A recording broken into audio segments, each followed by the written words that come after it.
Hmm. Oh, by the way, we'll be recording this Zoom.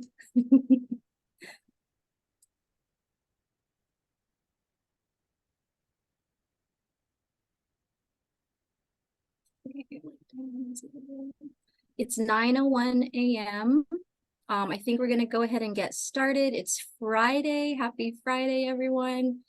We don't want to keep you here any longer than we have to because we know you have things to do, things to clean, debris to clear up.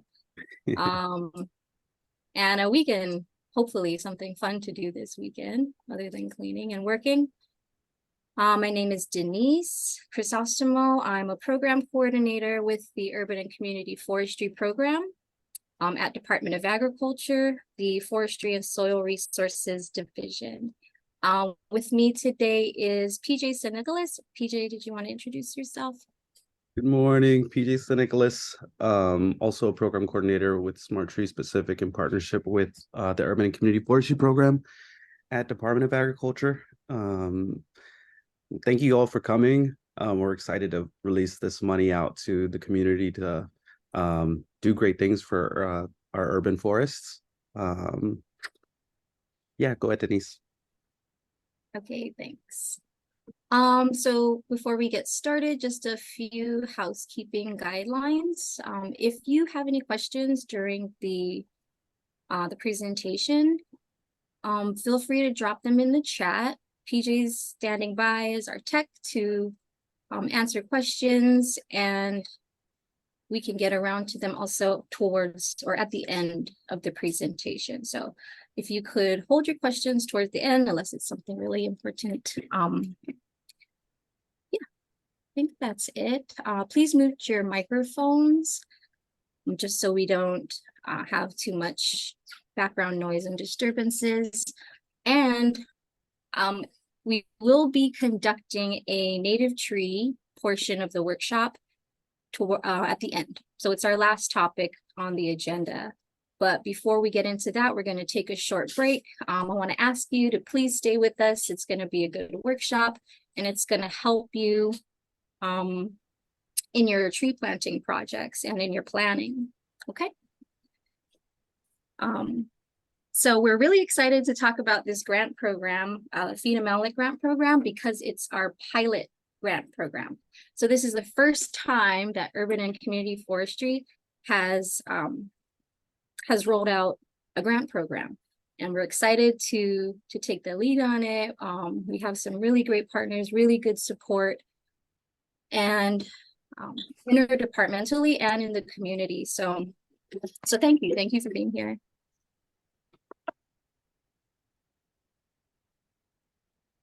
Oops. Here is a look at the agenda. Don't be intimidated. It looks like a lot of stuff, but we're going to go through a lot of these things really quickly. So you'll see at the bottom there, the native trees portion. We'll do a Q&A session right before that as well. Okay.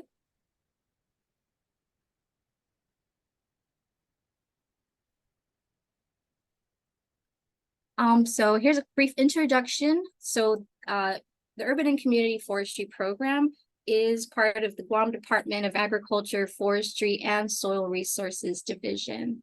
Our primary goals are to launch initiatives that position the West to respond to the forest resource needs of the public, strengthen the voice of Western forestry as it relates to matters of forest policy and land management, facilitate the development, integration, and implementation of Western state and private forestry programs, maximize federal and state financial investments by combining resources and partnerships across agency and ownership boundaries, and to tackle emerging West-wide issues by providing research, recommending policies, and coordinating efforts across land ownership. The Guam UCF program not only focuses on tree planting projects and education, but we also engage in challenging topics like invasive species control, the role of trees in shoreline protection and restoration practices, measuring the environmental benefits of street trees and other types of unique projects. Okay. The key to the success of this program, the Guam UCF program, is a blend of partnerships. people and projects. The project elements such as environmental change, advanced planning, leadership, volunteer commitment, and community involvement, that's you guys, interagency partnerships, appropriate plant selection, proper horticulture procedures, and maintenance. Excuse me.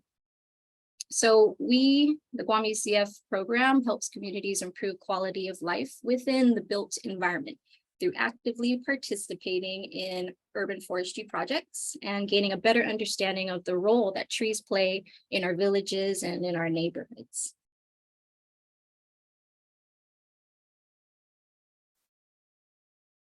Just a disclaimer, so in accordance with federal law and USDA policy, this institution is prohibited from discriminating on the basis of race, color, national origin, sex, age, or disability. To file a complaint, please write the USDA Director, Office of Civil Rights at the following address, and there's their contact number as well. The Guam Department of Agriculture and USDA are equal opportunity providers and employers. The Fina'maolek Grant Program will not discriminate based on the race, color, national origin, sex, age, or disability of the applicant and those the projects it intends to serve. Alrighty, let's talk a little bit about our community's involvement. So community involvement is paramount when it comes to these types of projects. We have some really cool pictures here of urban forest projects that we've done over time, some at schools, others in watersheds. But the involvement of communities in our Guam UCF programs and projects is so important. By actively engaging the community, these initiatives can achieve significant positive impacts on both the environment and our people. Community involvement ensures that the program and the projects align with the specific needs and values of our local residents.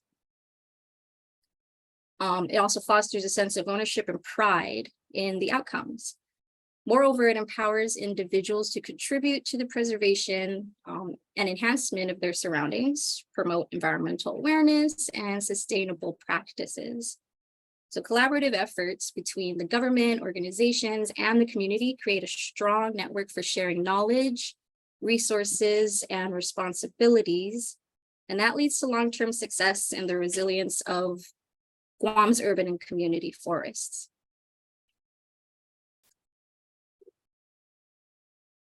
So we're going to talk about the role that Guam's tropical urban trees play in our community. So there's a list here. We'll delve into a few of them a little more, but the first one is climate regulation. So Guam's tropical urban forests and trees contribute significantly to climate regulation. They provide shade, they reduce temperatures in urban areas, and mitigate the heat island effect. Trees act as natural air conditioners, cooling the surrounding environment through evapotranspiration, which helps combat the impacts of rising temperatures. So we could all use a little more air conditioning right now. Carbon sequestration, biodiversity conservation is another one. Water management, so trees in urban areas act as natural sponges, absorbing and filtering rainwater, which helps prevent soil erosion and stormwater runoff. Their root systems also assist in groundwater recharge and contribute to the overall water cycle and reduce the risk of flooding. I know we've all had experience with that at some point or another, maybe more recently. Soil stabilization. The extensive root systems of trees help anchor soil and prevent erosion on slopes and in areas prone to landslides. They improve soil structure, fertility, water infiltration, and they promote healthier ecosystems and reduce the risk of soil degradation. Aesthetics and well-being should definitely not go unlooked. Guam's tropical urban forests enhance the visual appeal of our villages and our neighborhoods, our communities. They create green spaces that promote mental well-being and improve our quality of life overall. Access to nature has been shown to reduce stress, improve the air quality, and contribute to overall community health. Cultural and historical significance, that's a big one, right? Trees hold cultural and historical significance here. They're deeply rooted in Chamorro traditions and have been used for medicinal purposes, for food, for materials, for centuries. Preserving and valuing these trees helps to maintain the cultural heritage of Guam and strengthens community connections to our lands.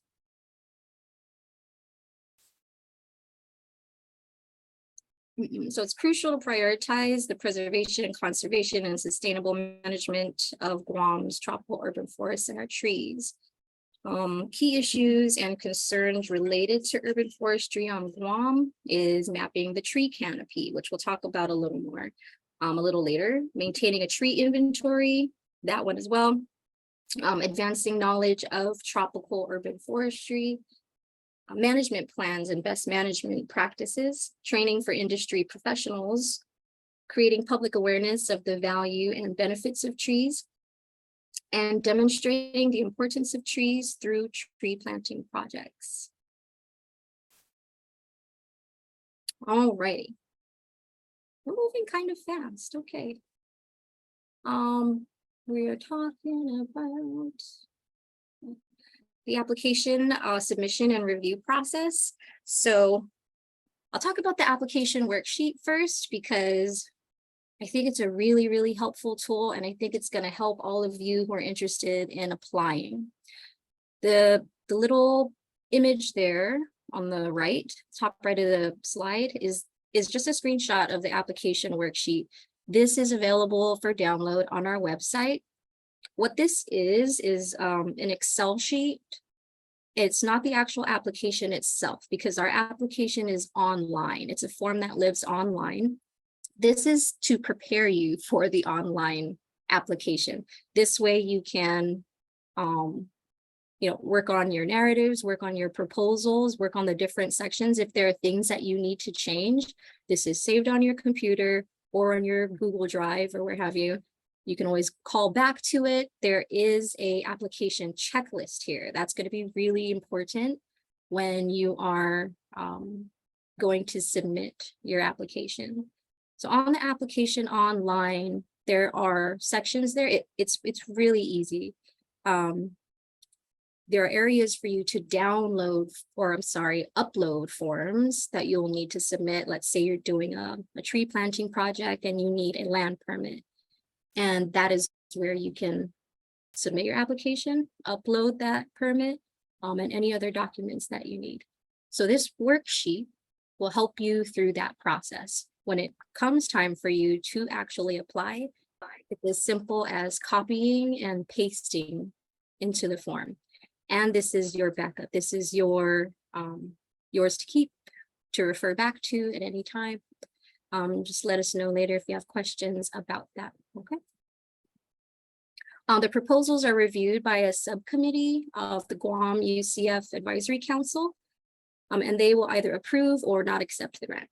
The Guam Department of Agriculture, Forestry, and Soil Resources Division awards Fina'maolek Grant Program, which is subject to the appropriate state and federal rules, regulations, and reporting requirements. Costs incurred in excess of the grant amount requested will not be covered, nor will the costs of work started or materials purchased prior to the effective date of the grant contract.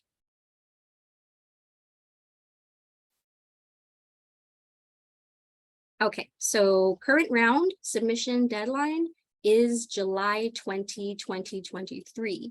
So that means that all of your forms and your documents and the application must be fully completed and submitted by this date. We're here to help you through whatever you need. If you have questions about the applications, about documents that you need, how to submit things, we're here to help. Total funding for this round is $24,000 in whole. Over here to the right is a breakdown of the funding levels. So Gosali is $500 to $2,499. And This is only for categories 2, 3, and 4. So project categories 2, 3, and 4.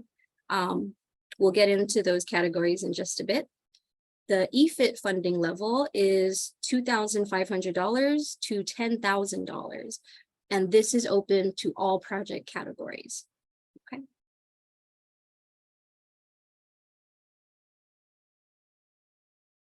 All right, so writing a successful proposal. Follow the application instructions and guidelines. So you can download and follow the application checklist and worksheet. This is just a screenshot on the bottom of the application checklist that lives in the application worksheet.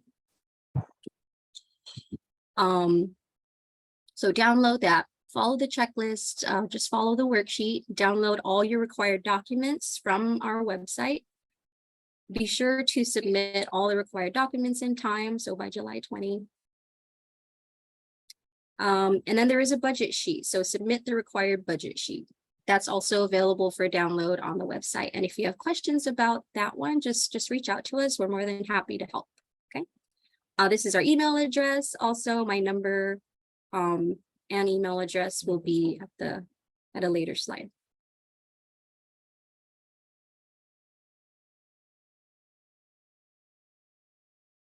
All right, some suggestions for writing a successful proposal. So use the application worksheet to prepare your project proposal. I keep circling around back to that because I think it'll really help, and things like that have really helped me in the past. Call our staff to discuss It's so nice because I had to have an egg sandwich already. and assist. The extra making the chubs.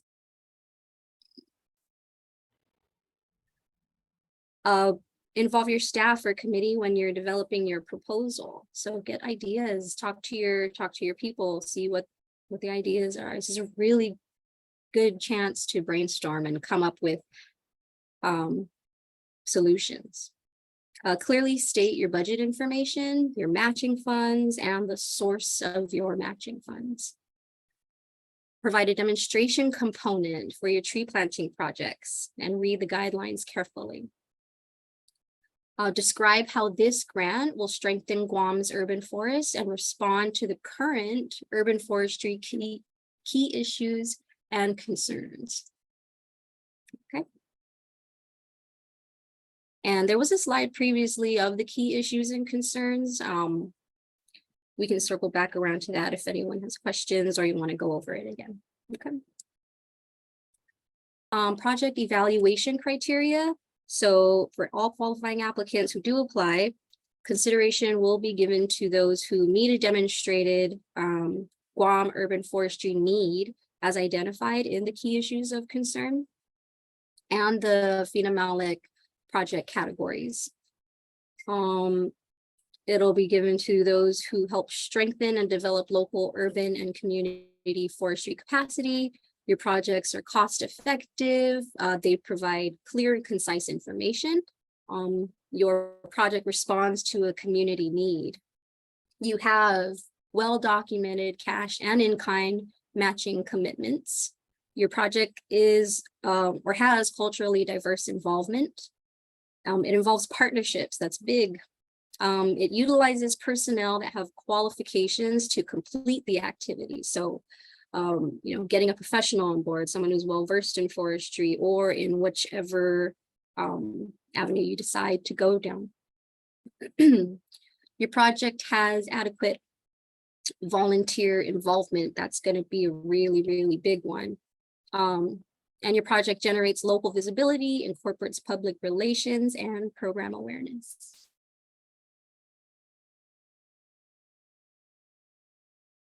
Alrighty, so the grant category overview. These are the 4 different categories. The first being a demonstration tree planting project. Number 2, urban and community forestry technology tools. Number 3 is tropical urban forestry professional training. And number 4 is education and public outreach. Alrighty, the first category, demonstration tree planting projects. So earlier when we talked about the different funding levels, This project category is only funded in the EFIT level, which is $2,500 to $10,000. And that's because these projects can get rather large and there are lots of supplies, lots of equipment involved, lots of time. Okay. But don't shy away from it. It is also one of the most needed in our community, especially right now. So trees have many benefits, and a clearly defined demonstration project will focus on one or more of those benefits to our community. So the trees and plants proposed for this category may not be invasive, please. Tree planting projects must be on public or publicly accessible lands. These projects may require state permits, so check with officials before submitting your proposal. Now, what that means, publicly accessible lands can technically be privately owned lands, but they must be accessible to the public. Okay.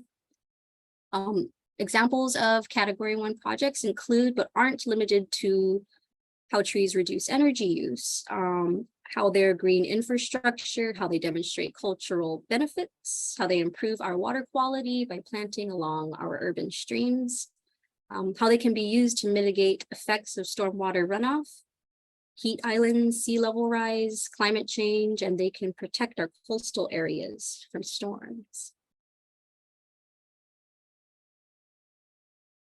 This is an example of a demonstration tree planting project in Hawaii. So this is called native restoration. And I believe what they did here, they planted taro patches. Oh, wait. They involved their community to plant native trees. Maybe we can provide a link later for people to look at different examples of that. Okay.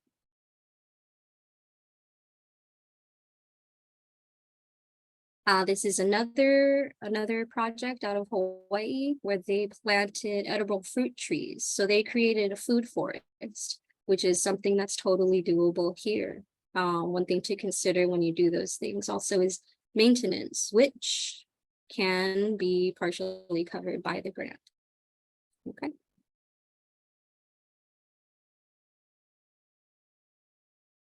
Category 2 is tropical urban forestry professional training. Educational opportunities for the urban forestry tree care industry, including private or state entities and nonprofits, and those retained through written agreement to advise and or assist in the development or management of their urban or community forestry program. Some examples of Category 2 projects include training for industry professionals to increase knowledge and expertise of the tree care industry with workshops and seminars, improve coordination of partnerships to support the inclusion of trees and green infrastructure, develop standards to increase and enforce urban forestry BMPs, develop tropical urban forestry management plan. So identify plans, policies, ordinances, rules, and laws that impact our urban forest. Here are some examples of our Forestry and Soil Resources Division going through professional training. So we had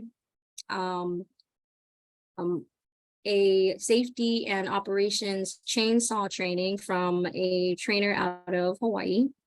Here you see we're doing some in-classroom maintenance instruction, and we did a lot of the safety classroom stuff here. And then we did a practical where we also applied those safety practices outside. This was a really, really good one. And I gotta say, it was so advantageous to do this.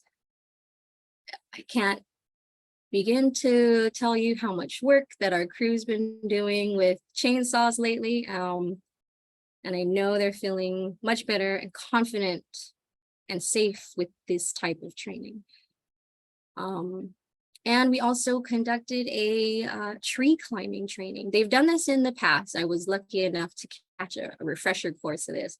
Very difficult, but very, very cool and very useful. You know, we don't always have access to a bucket truck, and there are things that need maintenance that bucket trucks just can't get to. And so this is a cost-effective way to perform maintenance on trees. And it's so fun, it's so cool. Project category number 3 is urban and community forestry technology tools. So produce detailed documents or a set of tools to improve the management of Guam's urban and community trees and forests. The Forestry Soil Resources Division and Guam UCF program utilizes tree plotter software to take inventory of Guam's urban trees, and I'll have a screenshot of that for you in a bit. But some examples in this category include expanding our tree inventory, mapping our urban and community forests, tropical urban forestry best management practices, tools for legislative processes, invasive species management tools, emergency management planning, and more.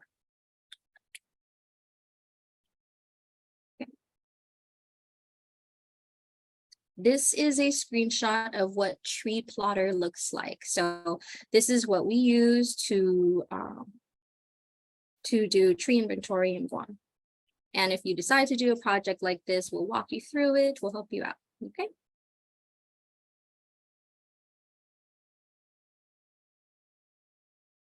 Category number 4 is education and public outreach projects. So you can develop projects that create public awareness of the value and benefits of our trees. You can mitigate the impacts of invasive species from the urban, forest, and native ecosystems, illustrate proper tree care, and promote Arbor Day, which is in October. Some examples of category 4 projects include workshops, conferences, seminars, educational festivals and events. That's really fun. Volunteer or in-house training, urban forestry youth programs, student programs, kinder through 12, all the way up to the college level, and neighborhood outreach. We got some examples of a couple of projects here out of Hawaii again. Trivia was the name of this project, and it's just so cool. They created a game. It's an educational and engaging card game about Hawaii's trees to inspire their youth and their families to preserve, protect, and appreciate their trees. We've seen things like that here in Guam. There's a really cool Chamorro language bingo game. You can get really creative here. Okay. Pop Labs. So Pop Labs created an educational program. It was how do you become a tree hugger. So it merges STEAM and sustainable learning. They disseminated this to 4 schools for academic year 2021 through 2022. And the result was creating 200 urban forestry stewards and a suite of tools. Their overarching objective was to increase awareness of urban trees and their benefits to the Oahu community by focusing on student education. And I believe this program continued on after this grant was up. It was just successful. Students really enjoyed it, and they just ran with it. And they got additional funding, and it just became much bigger than they had intended, which is fantastic. Alrighty, so we'll talk about match requirements. The Fina'maolek grant program funds must be matched equally, dollar for dollar, with non-federal funds. These non-federal funds can be used as a match cannot be used as a match for any other federal cost share project.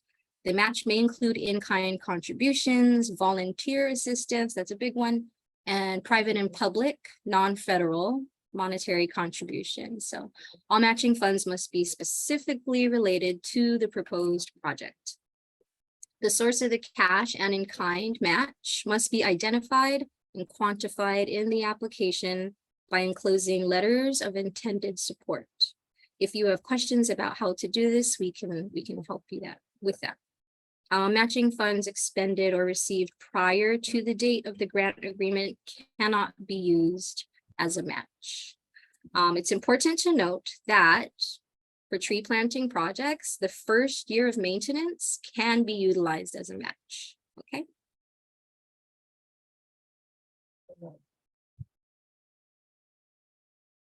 Allowable in-kind matching funds. So these items and rates may be used in your budget to match the Fina'maolek Grant Program awards.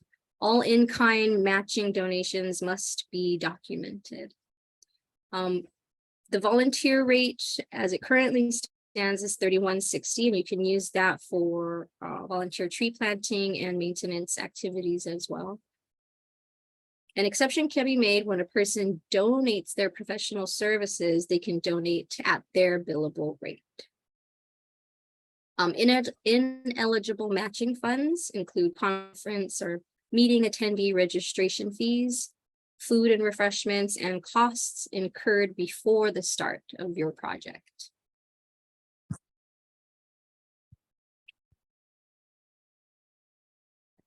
Eligible projects must meet federal and Guam program objectives. Projects may fall under one of the four previously mentioned categories.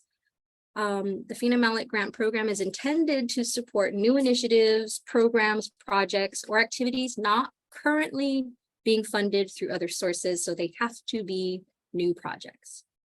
Ineligible projects include, but aren't limited to, green space property acquisition and related costs, tree removal and maintenance, and projects that will take place on inaccessible private property.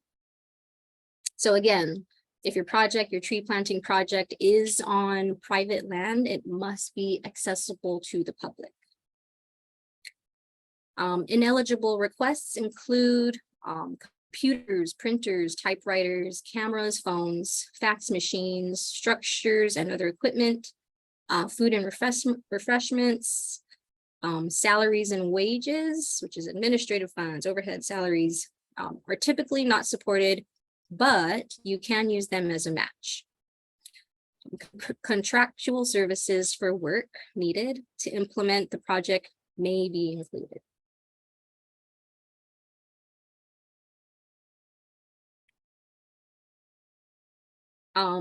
So circling back to tree planting projects. So if you're going to submit an application for a tree planting project, you have to include a site map, a maintenance plan, and an irrigation plan if it's needed.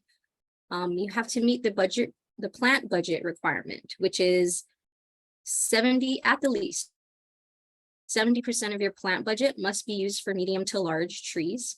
No more than 20% can be allocated to shrubs, and no more than 10% for ground coverage. If you have questions about this, stick around for the native tree portion of the workshop. PJ is going to cover a lot of this, okay? You'll also require permission of the landowner and any permits that's required. Ensure, please, that your trees and your plants are not invasive. Documented quotes from proper vendors for all your planting materials. We can help you out with that too. Your responsibilities. So if your grant proposal is selected, you'll be notified in writing. You'll be asked to return a signed documentation and provide other assurances. We will work with you on that. You will be required to submit your narrative and financial progress reports. Your payments are reimbursed based on milestones. So this means that, excuse me, as you tell us what your milestones are, we can help you through that process as well. As you reach your milestones, you'll submit invoices, you'll submit your budget, and then we will reimburse that, okay? You will also agree to funding only for the designated purposes of this grant. All right, so here is a look at the grant timeframe and approval process. So the application deadline, as I mentioned earlier, is July 2023. The application approval will take 2 to 3 weeks after the submission, and contract signing about a week after the proposal approval and selection. Okay. Right now, the end of project and final report due for those who are approved will be May 31st, 2024. Okay, that's pretty straightforward. Let's see.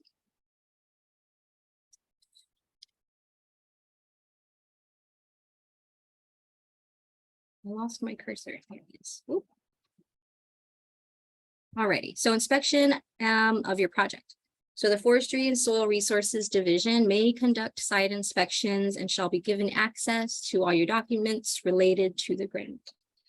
This is so we can help you. We're not going to police you. We just want to make sure that that you got everything you need, that everything's, you know, working out the way that you want to, that we're on the same page. We're here to help. Okay. Interim and final reports. Reporting will be required for all of your projects. So depending on the type of project, the frequency of reporting will vary, but they'll essentially be you bragging about your project. We just want to hear all the cool stuff that you're doing. Okay. Payment process. Again, like I mentioned earlier, reimbursements will be made based on your accomplishments of your milestones. So invoices and receipts will be required for your reimbursement, and we will later down the line, we'll show you how to do all of that.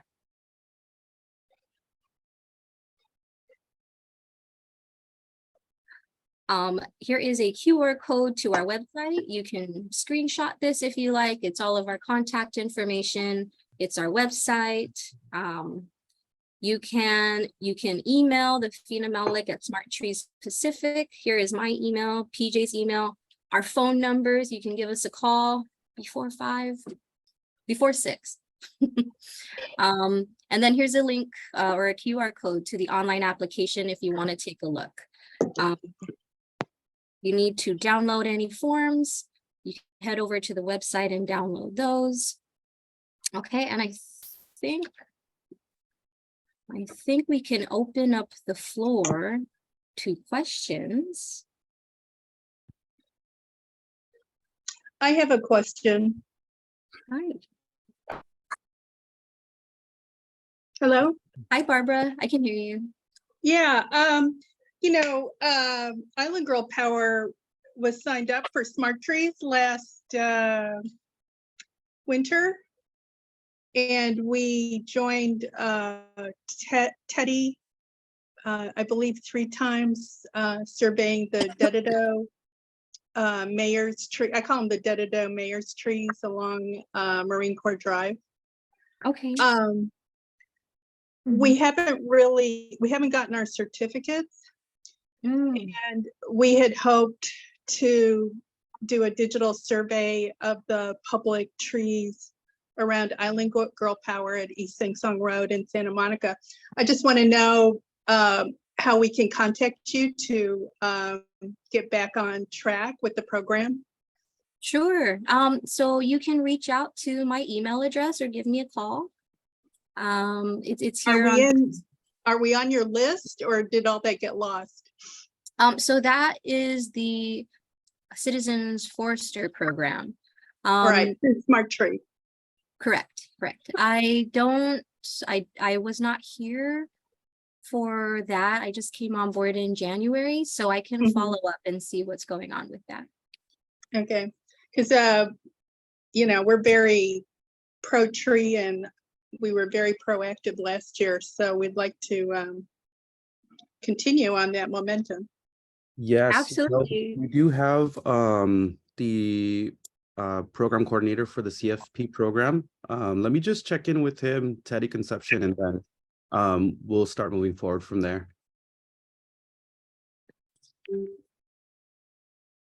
We do love all the stuff that Island Girl Power is doing. Oh my goodness. You guys are great. Okay. I hope we answered your question, Barbara. Is there any more questions? Marlon. Hi, Marlene. Yeah, I'm not sure if you covered this. I might have been away a few minutes. Did you talk about what type of trees will be, or are there specific type of trees that we need to plant and areas where we need, we're required to plant at?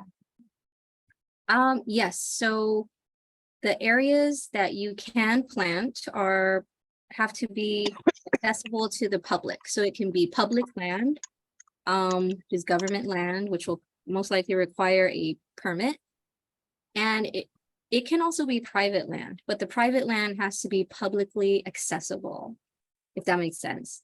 So let's take, for example, a small business on the corner of Marine Drive somewhere, and they have an area in the front where there is that's bare, but it's got decent foot traffic because it's close to Chamorro Village. So you want to plant trees there. That is publicly accessible land. It's private, so you'll need a landowner permission form, but that will qualify. As far as the trees go, we ask that you don't plant anything invasive. But we're going to do a native tree portion in just a little bit. If you want to stick around, PJ is going to go through a lot of the native trees that would be good in certain areas, and some things to help with planning for tree planting projects. Yeah, if I could just go ahead and just expand on that. I'm just going to give you a little starter kit. I'm going to show you a few, I believe 9 of our native trees, native and endemic. We're working on a publication to kind of help homeowners figure out what's the right place for these particular trees. So I'm going to give you some ideas. You know, hopefully, you know, you're looking to adopt a park, or just any type of public area where either kids play, even more importantly, where people don't hang out or play. And usually because the reason why they don't hang out and play is because there's no shade. So if we can just start looking at these parks and especially now, right, because of the typhoon that just passed, but the more shade there is, the more activity there is. So looking at a place around you or a place that you're interested in, place that your family hangs out, and you want to just enhance that area, that's what we're really looking for in the planting projects, if you're interested in that.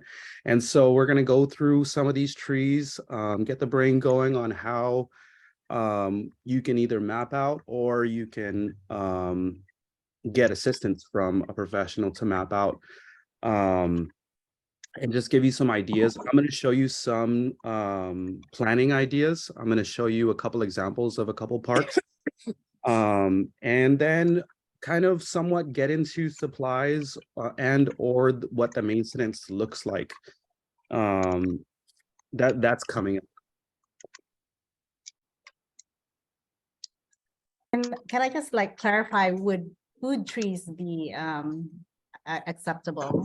I know you're talking about native trees, and I'm wondering if food trees would be acceptable.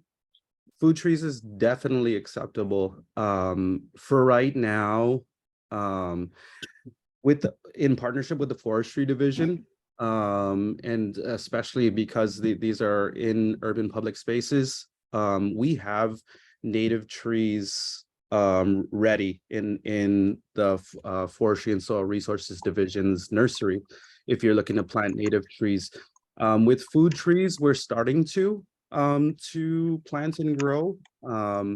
We have some, but if you are looking to plant fruit trees as of right now, you could use these funds as long as you're matching with your in-kind funds to purchase fruit trees from a nursery, from even to and because this is separate, Department of Agriculture's Agricultural Development Services has a farming nursery that has really good prices that you can also use for either them or another nursery to purchase fruit trees.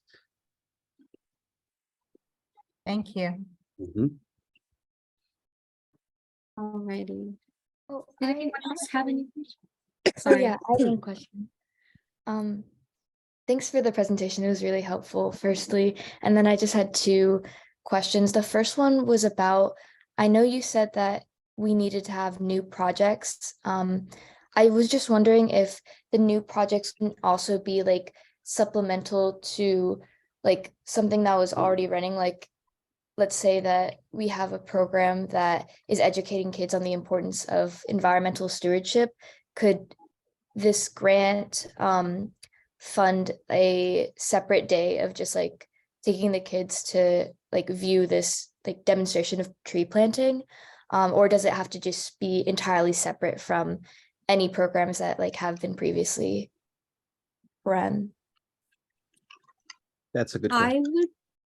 I would say that actually is a different project. So overall, you've got this umbrella kind of tier of your program that focuses on environmental environmental sustainability. Yeah, exactly. Right. That could exist within that part of your organization. There could exist several different types of things, several different types of projects. One being that you grow, local crops sustainably. One being that you focus on climate change, and then one being that you focus on native trees or fruit trees specifically. That native tree or that food tree project, that is your new project. Does that make sense? Yeah, it does. Thank you. And then my second question was just a little bit more clarification on the funding. When you say that we have to match the funding, is it if we like ask or apply for like 2,000, we would also have to like be able to pay 2,000 on our own? And then that's kind of like how the match is, or I guess I just wanted a little bit more clarification. Sure. So that's one way. A monetary match is one way, and that could be paid from, donations from your community or whoever is donating to your program. Or it could be volunteer time. So you use the volunteer time, you give it a dollar value, the dollar value that is set, and you determine how many volunteer hours you need, how many volunteers and how many volunteer hours you need to make that match or to come up with a portion of that match. And they can come from different things: volunteers, in-kind donations, monetary. Does that answer your question? Yeah, it does. Thank you so much. Those are my questions. Expand Thank on you. it. If I can just like expand on it just a little bit, just to make sure that you're off on the right foot, is because you have a program, and Wei, please correct me if I'm wrong. You have a program that's already running. And then you have this new project that you're going to be planting trees. You cannot take any of your volunteer hours in that all those other pieces of the program. All of your volunteer hours need to be towards this new project, just in case. That makes a lot of sense. Thank you. Alrighty, I do see a question in the chat from Cynthia. So Cynthia asked, I don't think we got a chance to answer yet. How many projects we estimate that will be funded? We don't have an estimate because it's our very first time. This is our pilot program year, pilot grant program year. Yeah, we just don't have the history to give that information, which is really exciting. So based on what happens this year, we can answer your question next year. Yeah, sorry, Cynthia. I wish I could give you a more direct answer. So I also have a question from the chat. It says also if you have pre-existing supplies and or equipment that can be used, can that be used as an in-kind match? Oh, that's Yeah. a good question. Way of Yeah, may I join in that, Patrick? yes, please. Yeah, the answer is yes, but it's usually very complicated to calculate. For example, the Forest Service would want a prorated. So if you have a life expectancy of a pixel or a shovel, then you would need to say how much hour you use for that project. So that sometimes it's far more complicated than having a person work on a project. That's much easier to track. So the answer is yes, but in practice it's harder. One of the good way to get match is get professional match. If you can convince a landscape architect do a drawing for your design, and all the time it will be a professional rate, whatever the architect build asks. So an hour could be $200 rather than the regular a volunteer rate. Hope I answer your question, Pat.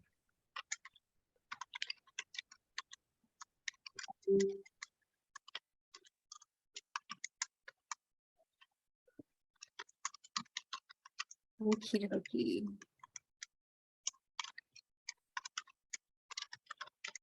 Do we have any more questions from anyone? Again, we're here to help. Take our information down. You can take a screenshot here.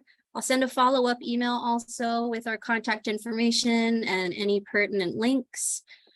We are, if there are no more questions in the room. I have one question. Yes, sir.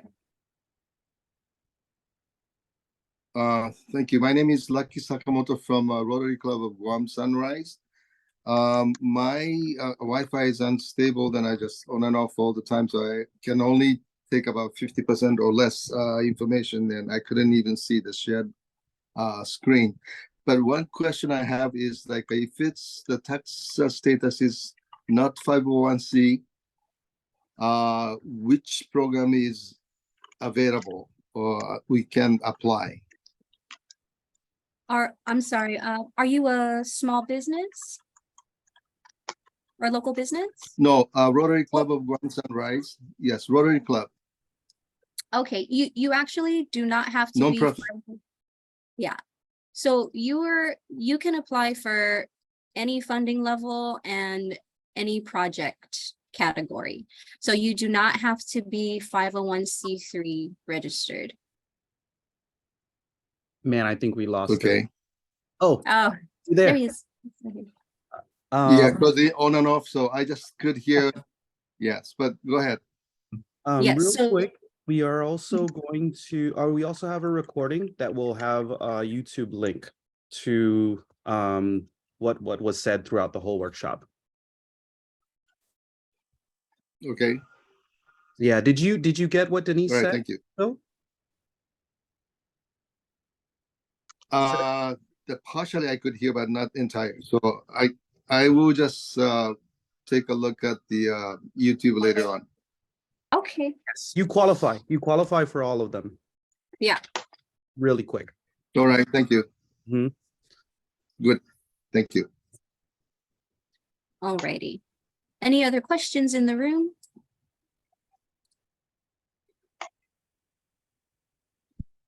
No, okay.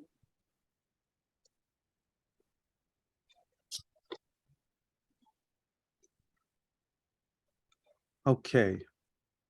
All right, so before we get started, yeah, it's been about an hour, and I won't take too much of your time, but we'll go ahead and take a 5 to 10 minute break. It's really important. I feel like it's really important if you stay on board, especially if you're going to do a planting project. I'm gonna go through some of the native trees, how we can use them, place them in the right tree, place the right trees in the right place. But most importantly, we're gonna go through a couple planting maps that I did for tree planting, give you an idea of what that how to start off your project on the right foot. But also we can also go through a little bit of what the maintenance looks like and how can we get those tools and in-kind matches through the map that I show you. Okay, so we'll take a 5 to 10 minute break unless anybody has any more questions. Good. Everybody okay with 5 minutes? Okay. Thank you. We'll see you back at 10:05.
Next year, Biden will ultimately be reelected. Take a look. Trump says this time he'll beat Biden. But 60% of voters don't want Trump to be president. The only way Biden wins is if we nominate Trump again. The American people are ready to move on. What's Biden's secret weapon? Donald Trump is the GOP nominee.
All right. Can everybody see the screen okay?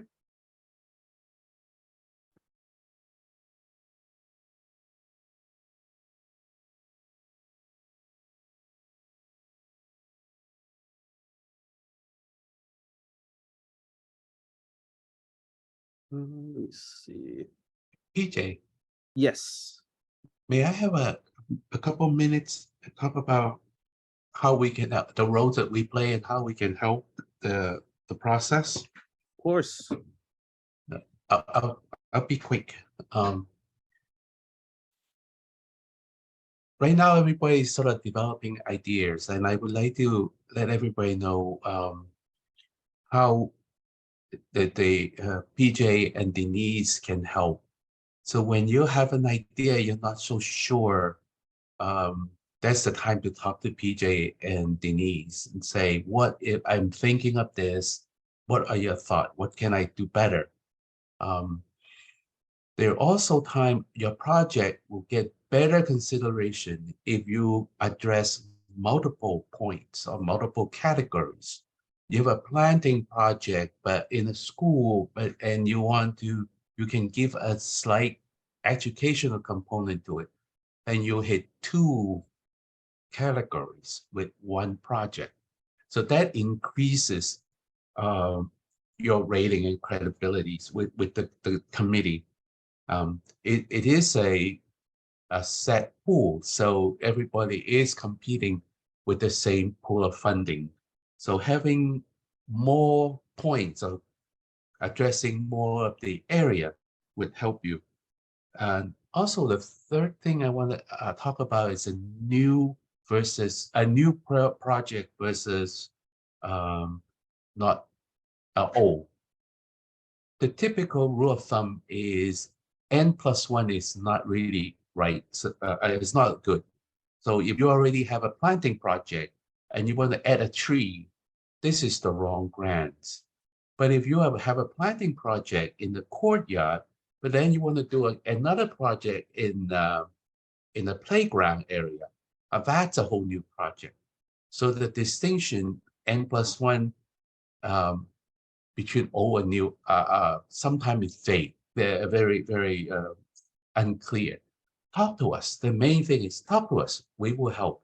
We can help you with the application process, advise you how to do it right. So by the time you submit, your project, your application is polished. So that's how we can help. That's how I help, PJ.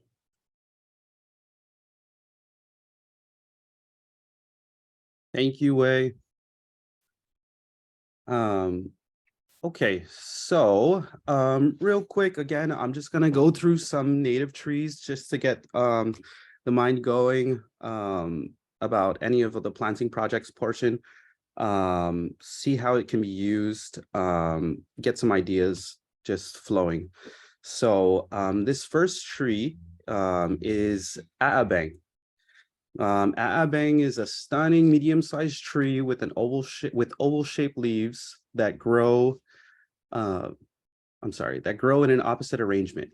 It has a unique cross-shaped white flower that grows a small reddish-orange fruit. Aabang can grow from 1 to 3 feet per year and grows 7 to 30 feet tall. So it's roughly around that area where it can be planted under power lines, but it's roughly around that area to where you might want to have some distance from power lines. But it can be used as a hedge along buildings. It can be used as an accent tree around buildings or just in an open field. It can also be used as a border screen. So real quick, for leaf identification, very oval shaped leaves. Can you see my cursor?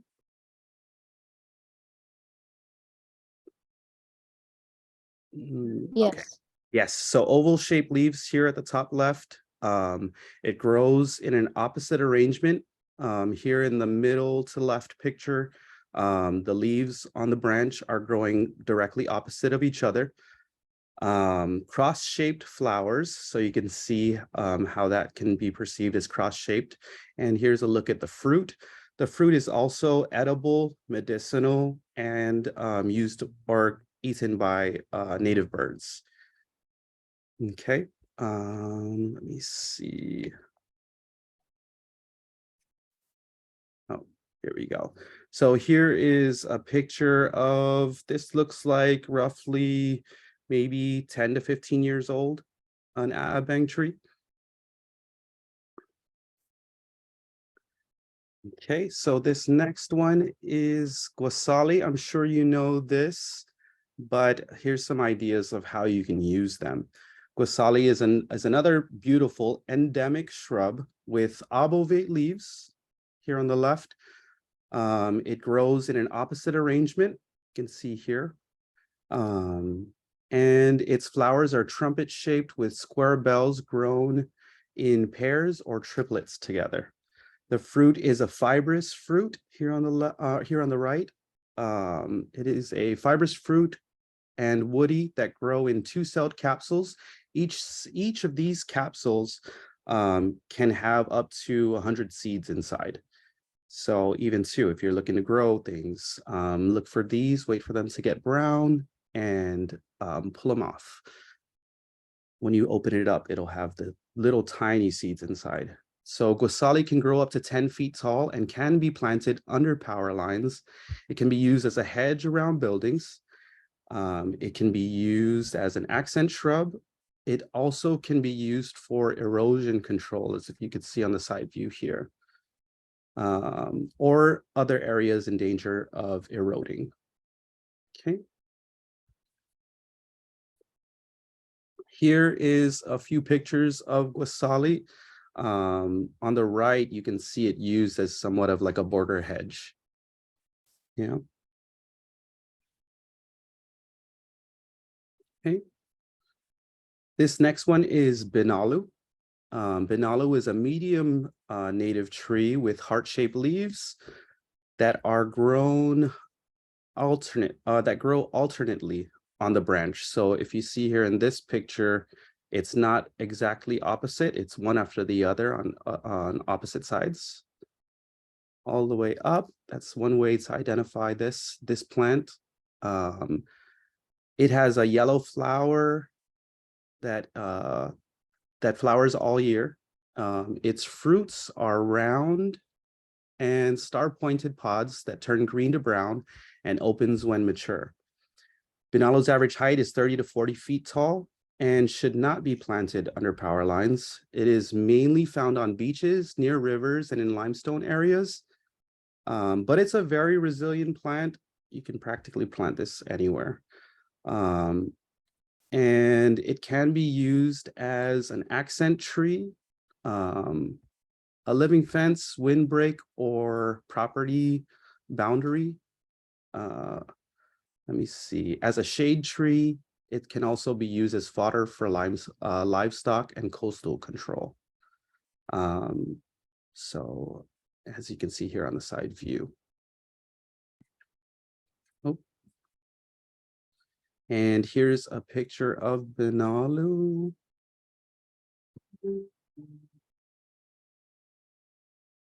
This next one is Ephit. Ephit is a medium to large size native tree that has oval shaped leaves here on the left. It grows in an alternate arrangement, just like Binalu, and you can see that also here in the picture. One way to identify. Its flowers are small, white with a reddish center, and they grow in clusters. Its fruit is a long, flat pod that turns green to brown and holds up to 8 seeds.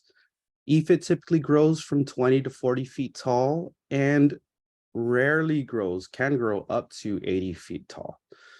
Ephit can be used as an accent, a windbreak, a living fence, coastal protection, and is a home to birds and other epiphytes. Okay. So this one is, Ephit is actually a really versatile tree. It can be classified small to medium. It takes a very long time for them to grow. So, you're talking about upwards over 50 years to get really tall. So it can be classified as a medium tree. And here's an Ephit in action. Okay. This next tree is Hunik. Hunik is a small native tree that has oval-shaped leaves that are alternately arranged and spiraled at branch tips. If you can see here, it kind of like really bunches up at the ends. The flowers are arranged in multiple clusters and are white, tiny, and 5-petaled. The fruit are pea-sized and turn green to translucent. Hunik grows up to 25 feet tall.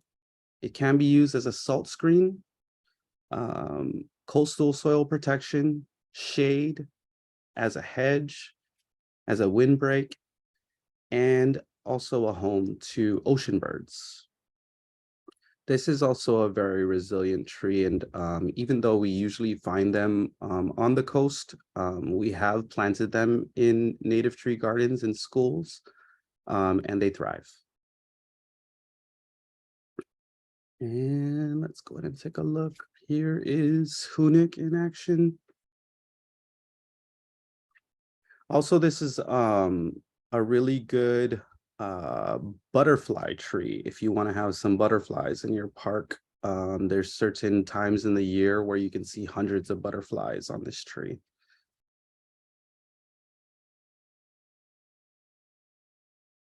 Okay. Atmahazen is our next tree. Atmahazen is a small native tree that has oval-shaped leaves with pointed tips. They have serrated edges and gray undersides.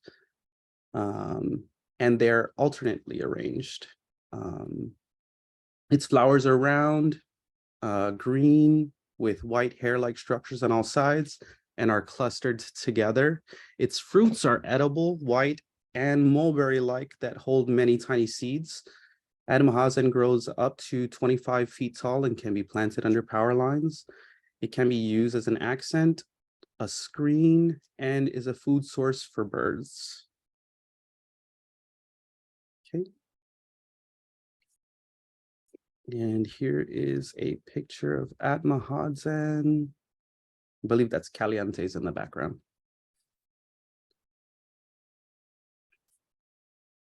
Okay. This next one is Chayuti. Chayuti is a small to medium-sized endemic tree. Its leaves are slender and pointed at the end in an alternate arrangement. Chayuti's flowers have 5 petals, are white, and known as our native plumeria. The fruits are shaped like a mango and turn from green to purple maroon, then brown. The seeds are poisonous. Chayuti grows up to 30 feet and can roughly, because it's up to 30 feet, it's the average is below that. So it can be planted under power lines. It can also be used as an accent, reforestation of grasslands, and a border screen.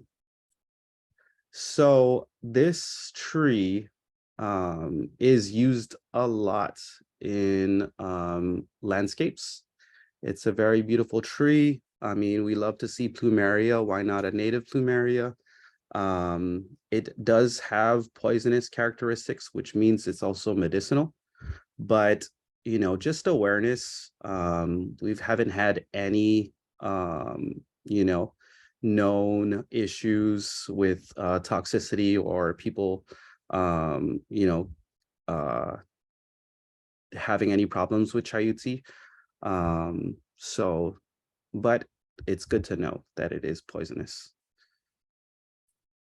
And here is a Chayuti tree.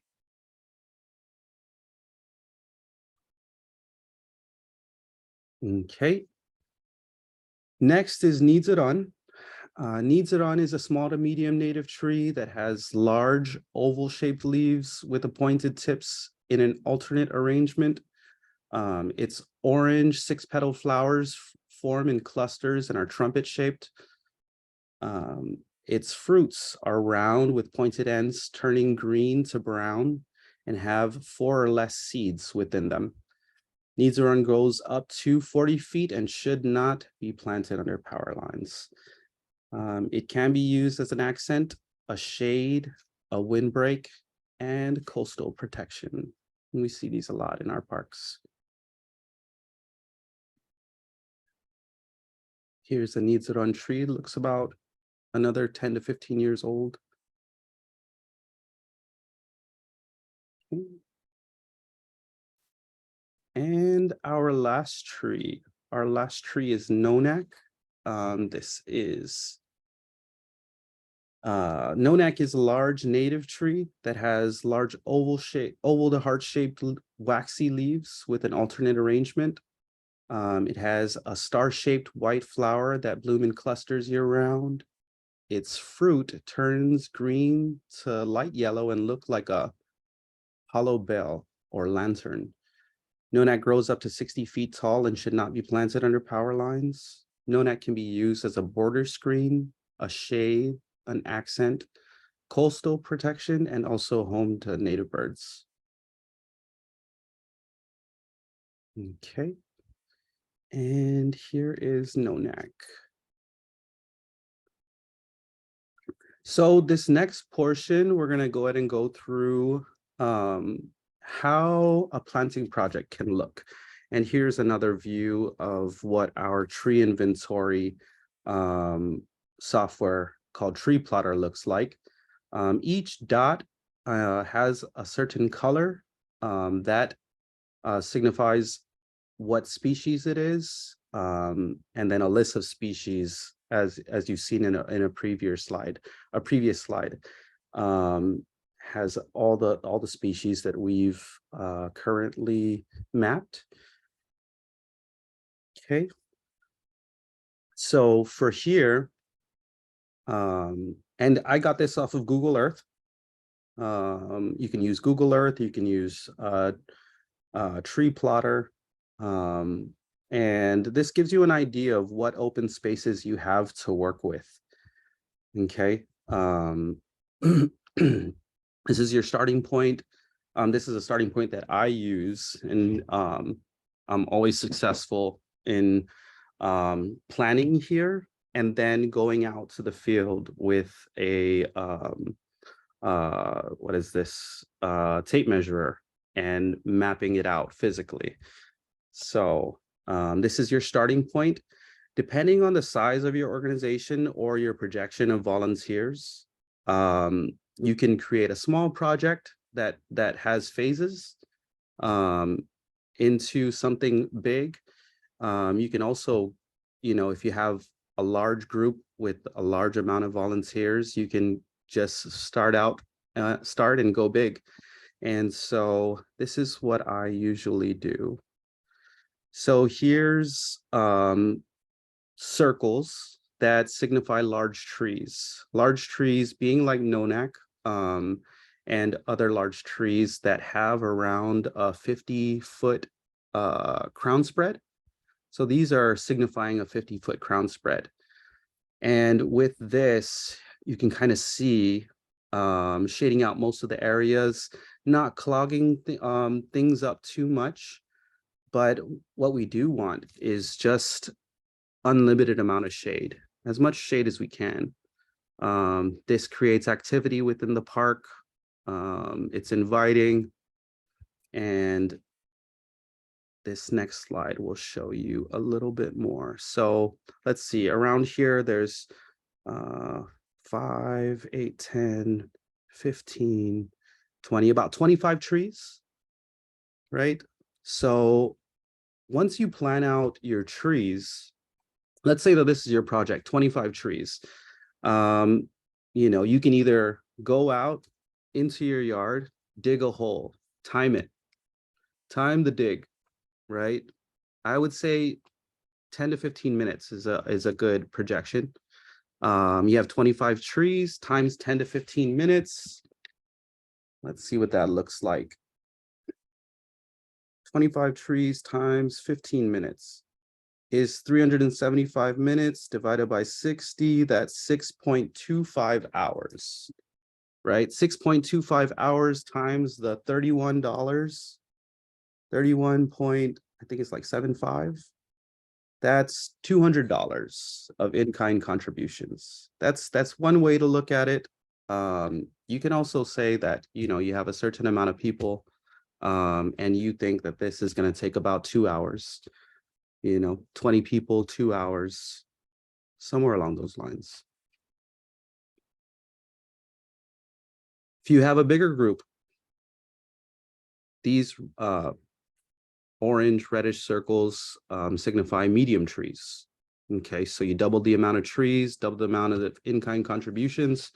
But that doesn't, your in-kind contributions, that doesn't just stop at the trees itself, like we talked about before. If you're using supplies, Wei, what do you think? When you talk about prorated rate of supplies and its vagueness, is like 50% of cost an okay amount?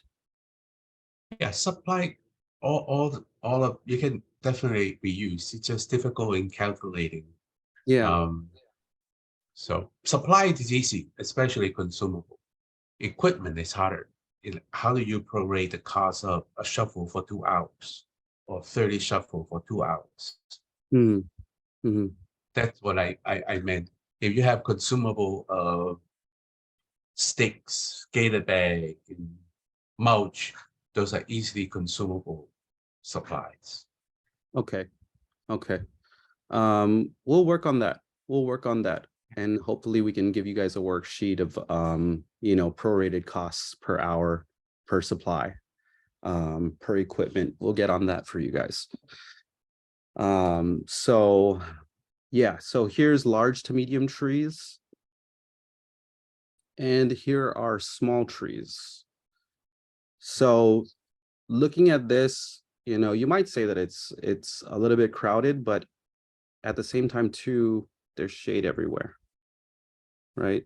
So depending, one thing that's very important when you do adopt a park is get straight to who manages that land. And, you know, they have the years of experience of managing that land and how that land is used. Is there a place that's kind of off limits that they need to keep open? This is definitely maximized, but at the same time too, there might be some places where the landowner or the land steward might want to keep open.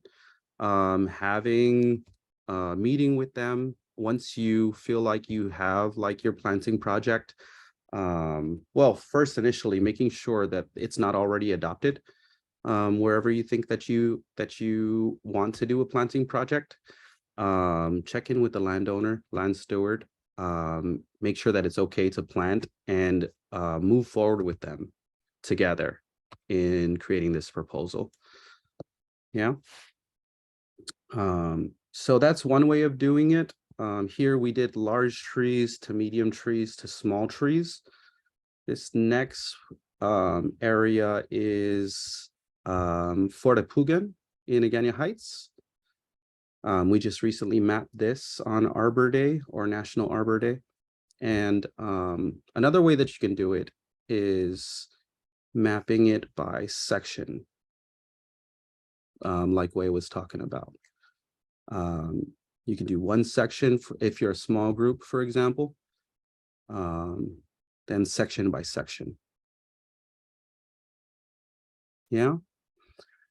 Again, you can, knowing how much you're going to plant, what you're going to plant, you'll be able to create your in-kind contributions because you have the number of trees, getting the number of people, trying to find a comfortable space of how much time that'll take. Will get your labor cost and in-kind contributions down. Now, once you get your labor cost, your supply cost, which will be helping with that, and any of your other contributions, then you have what your grant money will be that you'll be applying for, right? You got it matched. What do you want to use that match for? A lot of times it'll be for maintenance. How do you want to maintain your trees? Do you want to hand water it? Is that what you're comfortable with? Hand watering is the slowest and takes either the most hands or the longest time. Okay, if you think about hand watering these, looks like 50 trees. If it takes 5 minutes to hand water, it's a pretty long time. You could use that supply money either for sprinklers, knowing exactly how far the water spigot is. To get that will help you not short, how would you say, miss any supply needs. How long your hose needs to be for each area. If you go ahead and take the sprinkler way of irrigation, if you have a professional on board and they're also contributing their time, or you're paying for their time with your grant money, temporary drip irrigation is a possibility. Yeah, what's your irrigation or your maintenance looking like? Throughout the year, you might want to prune. You might want to do other things to ensure the health of these trees, and make sure that you put that into either your in-kind because you have pruning shears already, or purchase them through your grant money. Yeah. And that's pretty much it. We can go ahead and take any questions if anybody has any.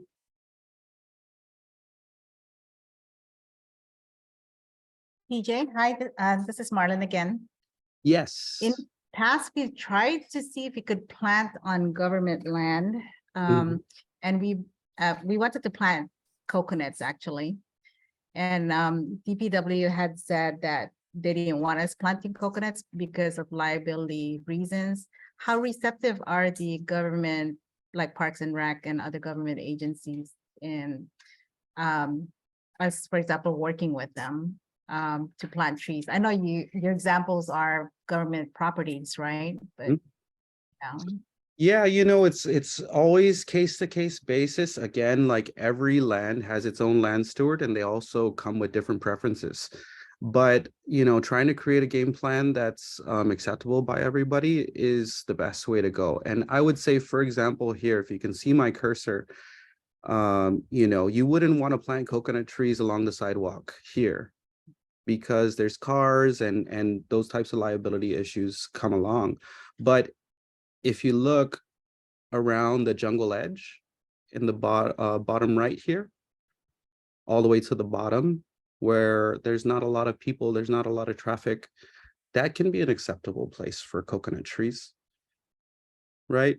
So it varies really. It just varies. So the If I may, government, oh, okay. sorry, Go- yeah. Christine Farron here, Forestry Chief.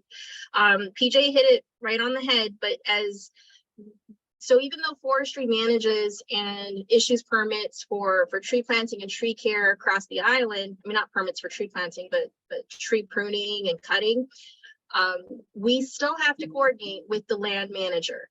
So, government of Guam lands, the parks are typically under the Department of Parks and Recreation. So we definitely work very closely with them, and we encourage organizations that want to do tree plantings on these lands to ensure that you're bringing them in, because one, you need their permission, but two, we need to make sure that they are on board with the species selection as well, because the maintenance of these trees, should an adoption site no longer be managed by the organization that claimed it in the beginning, the management falls to them.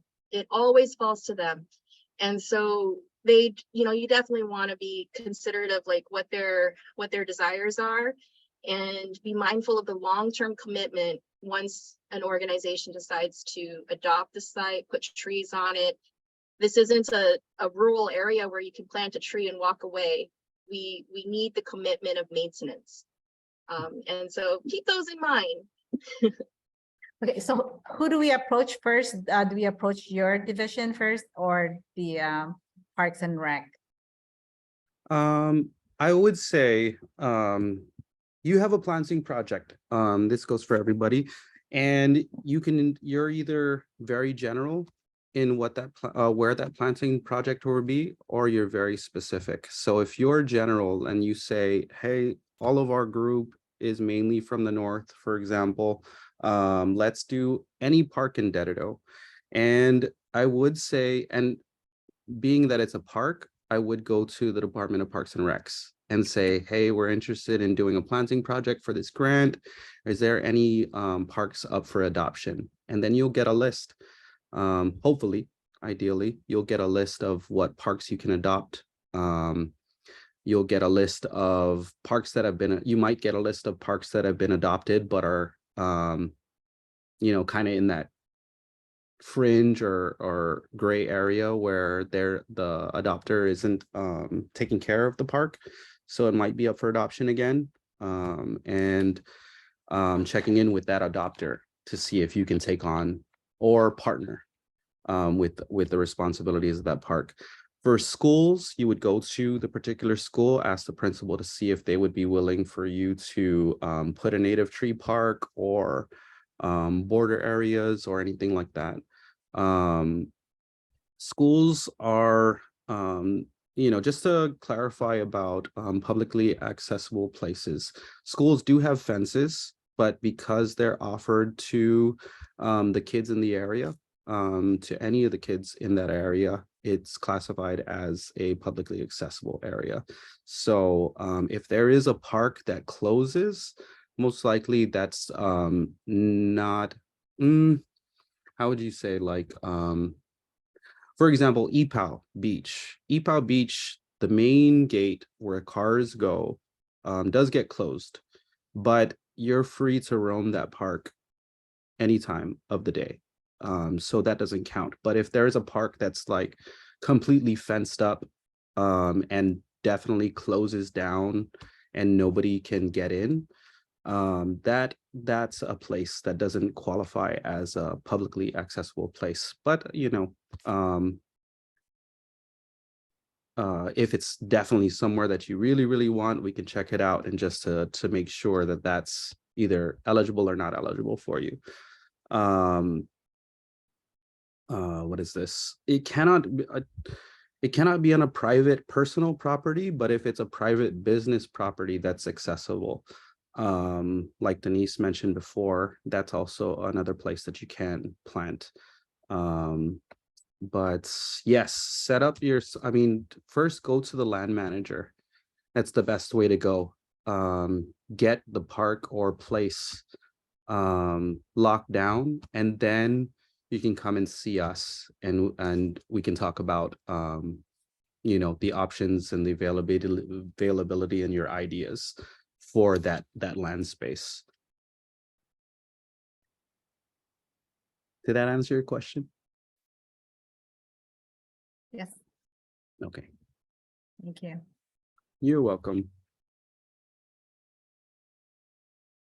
Does anybody have any other questions?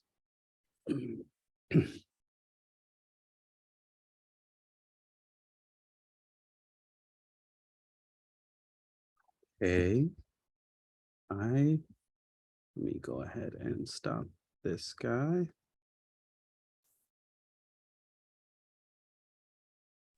Oh, wow, we need a screenshot of all these names.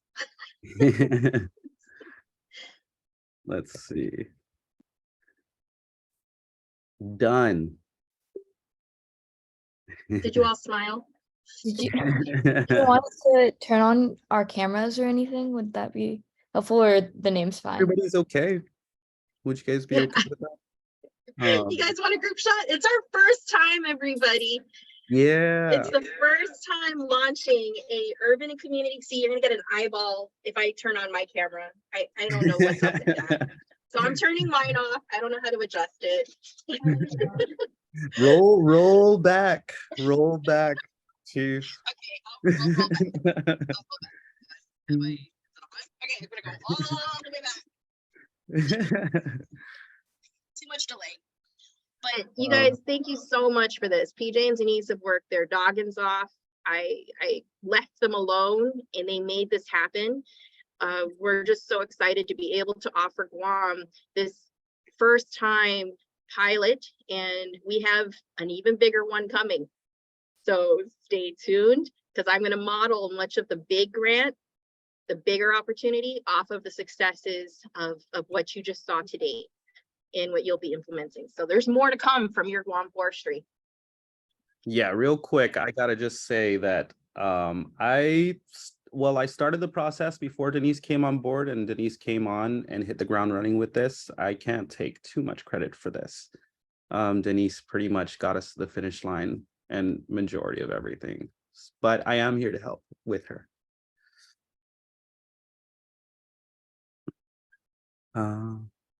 Let me see. There you go. Oh. Yeah, so if there's not any more questions, I'm gonna go ahead and take the picture. Philip, eyes on the road. Oh yeah. Ready? 1, 2, 3. All right, thank you guys. Yeah, thanks everyone. you. We are excited, so please don't hesitate to reach out to us. Like I mentioned earlier, we'll send a follow-up email with all of our contact information. We can send the slides out. It's a lot of slides, but if you want them, we'll send them. And I'll also put together more smaller guideline document for you. Okay, easier to read. Thanks, everyone. Before you go, Yeah. quick question. What about the in person? Are you folks having another session like this? Oh, right. So we want to schedule an in-person workshop as well. It's been a little tough with the post Mawar resources, but we were able to make this happen. So we want to make a in-person workshop happen most likely next Saturday, July 8th, about the same time, 9 to noon. We're trying to find the venue right now, but as it stands, Saturday, July 8th, we'll make it happen. So if you know anyone that's interested, you want to share the information, please let them know. I'm going to update the registration on our website for July 8th. Yeah, we'll be happy to see. If you want to come again, please come again. You can ask more questions if you have them. We can talk a little bit more about your projects if you want to do that. And we also want to set up some appointments with you guys. If you have an idea, maybe you're feeling a little mamala, don't really want to talk about it too much here. Let's set up a one-on-one appointment. PJ and I are here to meet with you and help you through the process. If you want to meet today after lunch, go ahead and reach out to us. I'm available after lunch, PJ's available, and all of next week too. Okay?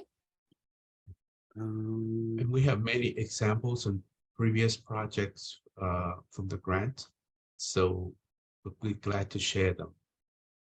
Yes, yes, they have some really cool stuff. We just grabbed a few because we didn't want to overwhelm you with all the stuff they've been doing over all these years. So yeah, I can also share that link with you so you can go through, get some ideas, see what would work for Guam and our community. Okay. Yes, and then for this recording, we're going to go ahead and set up a YouTube link for this. So we'll send it out to our email registries as well as anybody that added their emails on the chat. I got those. Thank you so much. Thanks, everyone. Bye-bye. Enjoy your day. Bye. You too.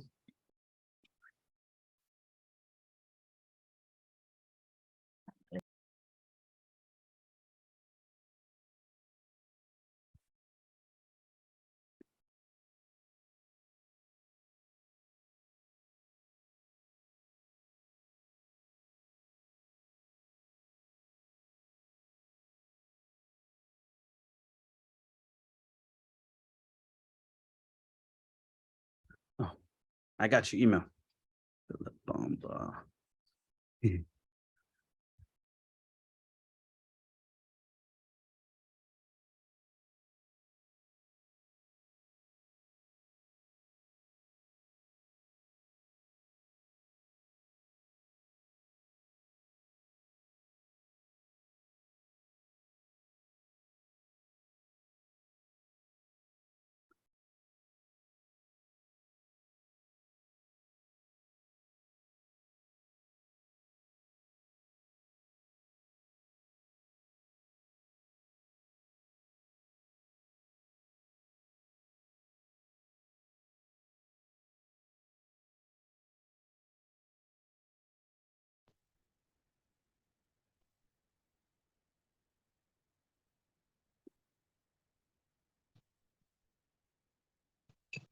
All right.